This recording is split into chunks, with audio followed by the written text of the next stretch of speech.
Tapi yang jelas apa yang dilakukan oleh Joko Widodo ini itu sudah menyimpang, ya, sudah menyimpang dari amanat konstitusi secara keseluruhan, mengakui Indonesia merdeka. Bagaimana hubungan yang sangat erat, hubungan yang sangat akrab antara Soekarno sebagai presiden, Haji Agus Salim, kemudian kakek dari Anies Baswedan, ya, Rashid Baswedan, ya, dan kita tahu bahwa Baswedan ini tokoh reformasi itu kan tinggal Sri Sultan, baik Megawati dan Pak Amin Rais. Alangkah gitu ya, alangkah elegannya bangsa ini jika ketiga tokoh ini bisa duduk bersama dan untuk menyatakan arah reformasi kita ini harus bagaimana. Ya, apa kabar saudara? Tinggal menunggu beberapa hari lagi. Indonesia akan menghadapi pemilu 2024, tepat di 14 Februari 2024. Dan saudara, tahukah Anda saat ini Anda juga pasti merasakan gonjangan dalam politik Indonesia sudah terjadi. Peperangan antara partai dalam tanda kutip perang politik terus dilakukan sebagai strategi untuk memenangkan pemilu 2024. Ada yang menyebut situasi saat ini sebagai sebuah krisis politik di Indonesia. Mengapa demikian? Saat ini kami sudah bersama dengan Wakil Ketua Majelis Suro Partai Umat, MS Kaban. Apa kabar, Bang MS Kaban? Alhamdulillah baik, sehat. Hari ini kita agak menegangkan, Bang, tema diskusi ya.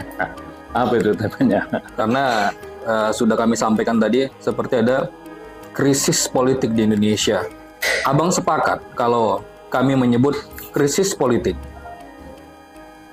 Ya, jadi kalau dikatakan krisis politik, itu tergantung dari sudut mana kita melihatnya ya. Baik. Tetapi kalau dikatakan ada suasana ketegangan politik, ya, suasana ketegangan politik yang terjadi di tengah-tengah masyarakat karena proses persaingan, ya, persaingan kandidat-kandidat presiden dan wakil presiden untuk merebut simpati, meraih suara yang sebanyak-banyaknya.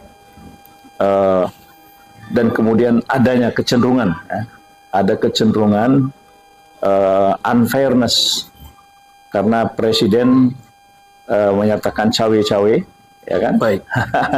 Presiden mengatakan boleh berkampanye, ya kan? Kemudian presiden mengatakan boleh berpihak. Ini adalah sesuatu yang selama ini tidak lazim. Ya, tapi ini sekarang dinyatakan secara terbuka, maka ini menimbulkan menimbulkan suasana, ya, menimbulkan suasana bahwa pemilu presiden ini itu akan tidak fair, tidak jujur, curang. Nah, jadi itulah ketegangan yang sedang terjadi. Nah, mungkin ya, konsekuensi dari ketegangan dan kecurangan itu bisa menimbulkan krisis. Ya, gitu. Bang MS Kaban, tadi sudah Bang singgung juga persoalan regulasi, ada yang menabrak, dan juga Bang menyinggung ada dugaan Bang ya, kecurangan. Karena kalau kita bilang kecurangan, penyelenggara khususnya Bawaslu yang dibentuk oleh negara tidak ada menyebutkan kecurangan sampai saat ini. Nah, meskipun kita tahu ada beberapa kasus yang terjadi Bang ya, termasuk di Kota Medan dan juga di tingkat nasional dan daerah lainnya. Nah, ya, Abang melihat seperti apa? Jadi begini, kecurangan itu sudah terang benderang ketika institusi-institusi resmi, ya kan, sudah dinyatakan melanggar kode etik, melanggar prosedur, melanggar proses. Nah, saya kira semua pelanggaran-pelanggaran itu yang dilakukan dengan sengaja dan tetap dipertahankan sesuatu yang salah dianggap benar, itu kan curang. Baik. Ya, jadi artinya kecurangan itu sudah dimulai sejak ada apa misalnya merekayasa, mengotak-atik undang-undang hanya untuk kepentingan sesaat, kepentingan perseorangan. Ini sudah kecurangan. Ya, Bang MS Kaban. Setahu kami sebelum Abang menjadi Menteri Kehutanan, Abang sempat duduk di legislatif ya, DPR RI. Nah, sepanjang pengamatan Abang sejak dahulu sampai periode 2019 sampai 2024 ini, pernah tidak ada presiden yang memang benar-benar memperjuangkan keluarga ikut dalam kontestasi pemilu demokrasi? Ya, jadi sebetulnya dalam konteks demokrasi, ya, dalam konteks demokrasi, sepanjang itu prosesnya adalah sesuai dengan prosedur hukum, itu seperti di Amerika saja, misalnya antara Bush senior dengan George Bush junior misalnya kan. Nah, sepanjang itu koridornya adalah normal, wajar, itu orang tidak mempersoalkan. Kalau di Indonesia seperti yang dilakukan oleh presiden. Nah, tapi apa yang terjadi di Indonesia ini betul-betul sudah sebuah pelanggaran yang terang benderang, dan itu dilakukan secara terang-terangan, dan juga kalau mau jujur banyak undang-undang yang dilanggar. Baik, ya, jadi undang-undang itu memang kelihatannya sengaja dilanggar, dan ini adalah presiden yang tidak bagus untuk Indonesia, dan juga tidak baik untuk pemimpin yang dipaksakan. Baik, kami akan mengajak masyarakat untuk pencerdasan politik juga ini, Bang. Beberapa waktu lalu Presiden sempat memaparkan dalam siaran persnya kepada publik melalui media dan media sosial. Ada di sana menunjukkan potongan atau penggalan dari Undang-Undang tentang Pemilu nomor 7 tahun 2017. Apa benar seperti itu? Karena banyak juga netizen yang menerima, oh seperti itu undang-undang. Tapi banyak juga, lebih banyak yang berkomentar menolak, bukan seperti itu karena itu separuh. Abang, jadi begini, apa yang dilakukan oleh Joko Widodo sebagai seorang presiden yang show ya dengan pasal seperti itu menunjukkan keawaman, menunjukkan ketidakpahaman tentang perintah undang-undang. Karena pasal-pasal itu harus dilihat satu dengan yang lainnya. Tidak serta-merta hanya satu pasal, tapi dia ada keterkaitan terhadap pasal-pasal yang lain. Apa yang dikaburkan dari pasal yang ditunjukkan oleh Presiden? Yang jelas, ya kan harus dilihat bagaimana ada undang-undang yang mengatur tidak boleh dinasti. Kan ada undang-undang. Ada hubungan darah. Ada undang. Ya, itu kan jelas. Gitu. Jadi nepotisme, kan ada aturan yang melarang nepotisme itu. Ya kan? Nah, jadi saya kira kalau kita lihat dari persoalan ini, kita tidak perlu memperdebatkan pasal-pasal itu. Baik, tapi yang jelas apa yang dilakukan oleh Joko Widodo ini itu sudah menyimpang.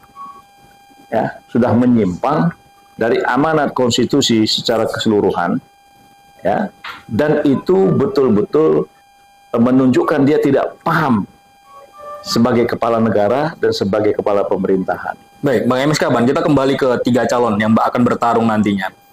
Nampaknya juga makin lama, makin menuju ke 14 Februari, nampaknya paslon nomor 01 dan 03 ini bahkan pendukung-pendukungnya lebih mengarah untuk bergandeng tangan, seperti seakan-akan ingin melawan dari 02. Abang melihat seperti apa? Begini, saya ingin lihat, coba kita merenung sejarah lah. Ya, kita lihat sejarah bagaimana ketika awal-awal Indonesia merdeka. Ya, ketika awal-awal Indonesia merdeka untuk meyakinkan internasional, ya, untuk meyakinkan dunia mengakui Indonesia merdeka. Bagaimana hubungan yang sangat erat, hubungan yang sangat akrab antara Soekarno sebagai presiden, Haji Agus Salim, kemudian kakek dari Anies Baswedan, ya Rashid Baswedan, ya, ya. Dan kita tahu bahwa Baswedan ini, kakek Anies itu juga salah seorang yang ikut dalam proses gerakan Sumpah Pemuda. Baik. Ya, nah, jadi artinya apa? Antara Bung Karno dengan kakek Anies Baswedan dengan Haji Agus Salim, ketika mereka keliling dunia untuk meyakinkan dunia bahwa Indonesia merdeka dan diakui. Jadi Bung Karno sebagai seorang katakanlah nasionalis, ya kan, dan kakek Anies Baswedan dan kemudian Haji Agus Salim, ya, itu dari kalangan Islam, itu menyatu akrab. Jadi itu awal-awal Indonesia merdeka membutuhkan dukungan internasional.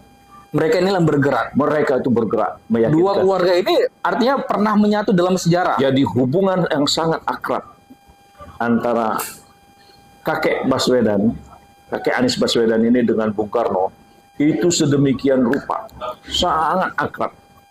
Contoh, bagaimana ketika ada pengakuan internasional, surat ya untuk mengakui kemerdekaan Indonesia, ya kan?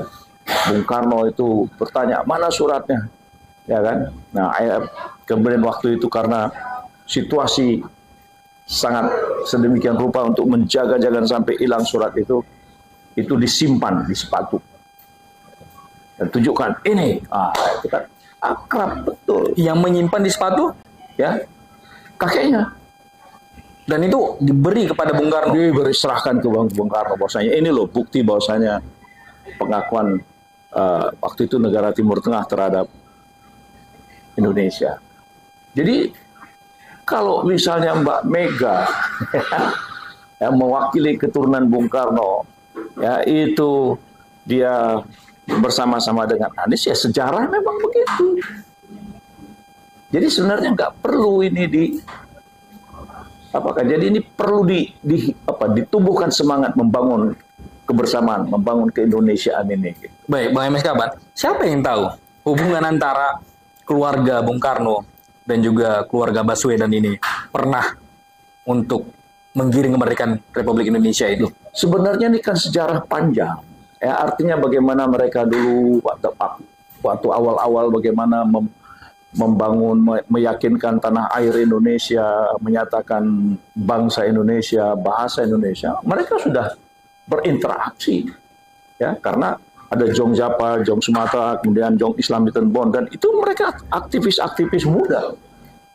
Mereka sudah berpikir tentang Indonesia. Baik, gitu. Jadi artinya apa? Artinya bahwa kita ini membangun negara atas dasar kesepakatan, nation state, ya. Ini nation state. Tapi dalam pemilu 2024 ini, Bang MS Kaban, mereka bertarung memiliki calon masing-masing. Kalau keluarga Baswedan ya Anies Baswedan sendiri, dan kalau dari Ibu Megawati mencalonkan Ganjar Pranowo, apa mungkin salah satu mengalah? Ya, jadi dalam politik itu kemungkinan itu semua ada. Ya, kemungkinan itu semua ada. Kalau saya terus terang aja melihat petanya ini, mau satu putaran itu Anies yang unggul. Baik, ya, mau 2 putaran tetap Anies yang unggul. Jadi ini apa namanya? Ini suara masyarakat, suara perubahan yang harus kita lihat. Nah, di sinilah harusnya, ya, kalau saya melihat bahwa tokoh-tokoh bangsa. Tapi dengan kata lain, Bang MS Kaban secara tidak langsung mengharuskan PDIP mengalah. Ini tidak bicara mengalah. Ya, ini bicara tentang bagaimana kita membangun spirit kebersamaan keindonesiaan. Dan makanya sebenarnya gini ya, tokoh reformasi itu kan tinggal Sri Sultan. Baik, Megawati dan Pak Amin Rais. Alangkah gitu ya, alangkah elegannya bangsa ini jika ketiga tokoh ini bisa duduk bersama dan untuk menyatakan arah reformasi kita ini harus bagaimana. Gitu. Pemilihan presiden hanyalah alat kita untuk mendapatkan pemimpin yang solid, pemimpin yang kuat, untuk membangun bangsa ini. Baik. Bukan pemimpin yang dipaksakan. Ya. Kalau siogianya kan seperti itu, Bang MS Kaban. Tapi kalau kita melihat di media massa, sudah banyak juga pengakuan di media-media sosial. Si pelaku sendiri ya, ini kita berbicara ada aktivis 98 yang dulunya berjuang mati-matian untuk membicarakan kemerdekaan, membicarakan bangsa dan rakyat, lalu kemudian pindah kubu, mendukung 02. Ya, jadi gini, saya kalau persoalan pindah-pindah kubu, inilah perubahan. Inilah perubahan.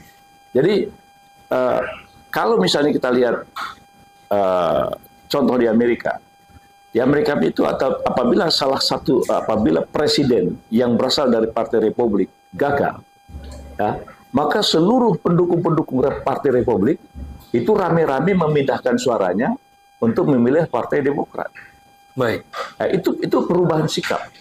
Ya, mereka independen menentukan sikapnya. Tidak ada intimidasi, ya, tidak ada lurah, tidak ada bupati, tidak ada camat yang ikut-ikutan untuk mempengaruhi suara memilih si A dan si B. Jadi betul-betul masyarakat. Nah sekarang kalau kita kaitkan dengan perkembangan atau situasi kita yang terjadi sekarang ini, kenapa gitu? Untuk apa? Ada penggiringan-penggiringan yang seperti itu. Jadi betul-betul mau dipaksakan harus begini. Nah, padahal ya sesuatu yang dipaksakan dengan tidak benar, dengan kata lain dikatakan dengan kecurangan kekuasaan, itu yang menjadi merugikan bangsa kita sendiri. Ya. Kan Indonesia dia akan mengalami kerugian karena terjadi krisis yang panjang, distrust yang tak berkesudahan. Nah, gitu. Jadi saya ingin kita kembalikanlah ya bahwa arah reformasi kita itu harus konsisten dan aktivis-aktivis. Aktivis-aktivis yang dulu pernah terlibat, ya kalau dilihat pun sekarang ini kan masing-masing punya argumen. Baik. Ya, masing-masing punya argumen. Ada yang dulu di kubu ini, sekarang pindah ke kubu ini. Ada yang dulu vokal sedemikian rupa, tapi kemudian sekarang lebih. Menurut saya itulah dinamika perubahan. Itu sah-sah saja gitu. Tinggal rakyatlah yang menilai. Ya, tapi Bang MS Kaban, ada nama-nama Bang sebutkan seperti Megawati, Hamengkubuwono, lalu ada Amin Rais. Apa yang membuat mereka ini tidak menyatu seperti air dan minyak ini? Jadi inilah perlunya perekat bangsa. Jadi bagaimana kita harus dalam situasi sekrisis apapun, mesti ada disisakan saling percaya di antara sesama tokoh bangsa ini. Bung Karno pernah dipenjarakan, ibu kota negara pernah dipindahkan ke Yogyakarta. Tapi dalam suasana kekosongan pemerintah, terbentuk pemerintah darurat Republik Indonesia, dan Bung Karno percaya kepada orang-orang yang membentuk pemerintahan darurat itu. Nah, jadi ini contoh bagaimana mesti ada gitu. Mesti ada disisakan sikap saling percaya di antara sama tokoh bangsa dalam rangka untuk menyelamatkan demokrasi Indonesia ini. Kemungkinan tidak, Bang MS Kaban, ketika 14 Februari 2024 bakal terjadi chaos? Saya melihat gini, kita harus tetap duduk pada posisi bahwa pemilihan umum ini hanyalah merupakan alat, ya, hanya merupakan sarana untuk memilih pemimpin yang betul-betul mendapat dukungan rakyat. Sepanjang proses pemilihan rakyat itu adalah tegak hukum, tidak ada cawe-cawe, tidak ada manipulasi, ya, tidak ada mati lampu. Baik. Karena berapa kali pengumuman itu selalu mati lampu. Nah, mudah-mudahan sekali ini tidak ada mati lampu. Dan kemudian diumumkan pada saat semua orang sedang segar bugar, ya, tidak di tengah malam orang sedang lelap. Nah, karena mati lampu dan kelelapan itu bisa bernuansa kecurangan dan manipulasi, ya kan? Nah, sepanjang itu tidak terjadi, ya rakyat akan dewasa. Nah, tetapi sebaliknya, jika nuansa-nuansa ketidakjujuran, ya, kemudian manipulasi itu sangat dirasakan, ya konsekuensinya adalah masyarakat akan memendam rasa yang sangat panjang, dan pemimpin yang dipaksakan tidak akan bisa berbuat apa-apa karena dia tidak dipercaya oleh masyarakat, tidak dipercaya oleh rakyat. Baik, terakhir Bang MS Kaban, ada 3 paslon yang saat ini masuk ke dalam bursa pemilihan nanti. Dari 3 ini, Abang menilainya seperti apa ketiga-tiganya ini dan mana yang harus dipilih oleh masyarakat? Silakan. Ya, jadi begini, saya secara tegas mengatakan bahwa kita harus mencari pemimpin yang memang dia menunjukkan apa yang dia sudah kerjakan dan betul-betul dirasakan oleh masyarakat dan kemudian dipercaya oleh dunia. Jadi kalau saya melihatnya itu kepercayaan masyarakat itu. Nah, dari ketiga-tiganya ini sebenarnya semua saya katakan bahwa untuk saat ini, ya, pilihan masyarakat itu jatuh pada Anies, ya. Nah, ini kan sudah kelihatan di pelosok-pelosok. Meskipun nilai survei menurun, Bang, ya. Nah, persoalan survei itu kan masalah angka saja, angka survei. Tapi yang penting rakyat itu merasa dia memilih Anies. Gitu. Baik, terima kasih Bang MS Kaban atas waktunya untuk program eksklusif ya. Kita akan sukses sering-sering lagi mengobrol masalah politik, Bang ya. Ya, sehat-sehat selalu Bang MS Kaban. Alhamdulillah. Demikian tadi saudara wawancara kita dengan Wakil Majelis Suro Partai Umat MS Kaban. Saya Prasetyo untuk program eksklusif. Sampai jumpa. Merdeka.